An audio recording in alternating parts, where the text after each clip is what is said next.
نصیب والوں میں میرا بھی نام ہو جائے کہ زندگی ان مدینے میں شام ہو جائے۔ اعوذ باللہ من الشیطان الرجیم، بسم اللہ الرحمن الرحیم۔ انشاءاللہ جیسے کہ ہم نے پچھلے پروگرام میں زکوٰۃ کی شرائط کا ذکر کیا تھا کہ اس کی 9 شرائط ہیں، انشاءاللہ آج اس کی جو ہے مختصر تعریفات جو ہے وہ ہم بیان کریں گے۔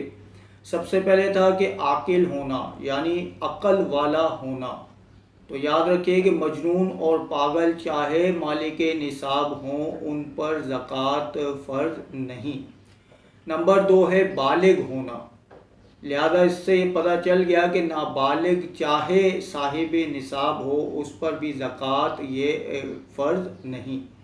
اور بلوغت کی عمر لڑکیوں میں 9 سال سے 15 سال ہے۔ جب بھی آثار بلوغت ظاہر ہو جائیں، یعنی لڑکی کو جو ہے حیض ہو جائے یا احتلام ہو جائے تو جو ہے وہ بالغ ہے، نہیں تو 15 سال کی عمر میں وہ بالغ ہو جائے گی۔ اسی طرح لڑکوں میں 12 سال سے 15 سال ہے، یعنی 12 سال سے 15 سال کے درمیان جب کبھی بھی اسے احتلام وغیرہ ہو جائے تو وہ بالغ ہو جائے گا، نہیں تو 15 سال کی عمر میں وہ بالغ ہو جائے گا۔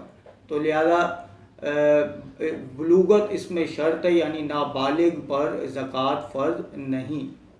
مثال کے طور پہ ایک چھوٹا بچہ تھا اور جو ہے نا اس کے دادا کا یا والد صاحب کا جس کا بھی انتقال ہوا اور اس کی وراثت میں بہت سا مال آ گیا، یہ صاحب نصاب ہو گیا، لیکن چونکہ یہ نابالغ ہے اس لیے اس پر زکوٰۃ فرض نہیں ہوگی۔ نمبر 3 ہے کہ مسلمان ہونا، اس سے پتہ چل گیا کہ کافر پر زکوٰۃ فرض نہیں، لہذا اگر کوئی کفر سے اسلام میں داخل ہوا تو اب اس سے یہ نہیں کہا جائے گا کہ تم زمانہ کفر کی بھی زکوٰۃ ادا کرو۔ تو اس سے پتہ چل گیا کہ مسلمان پر ہی زکوٰۃ یہ فرض ہے۔ اور پھر نمبر 4 تھا کہ مالک نصاب ہونا۔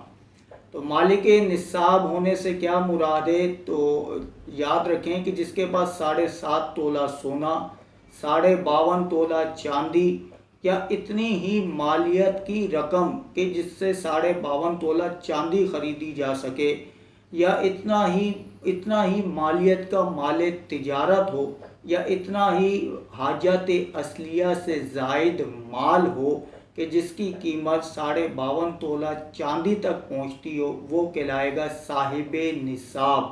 اسی کو غنی بھی کہا جاتا ہے، اسی کو امیر شخص بھی کہا جاتا ہے۔ تو یہ ہوتا ہے صاحب نصاب۔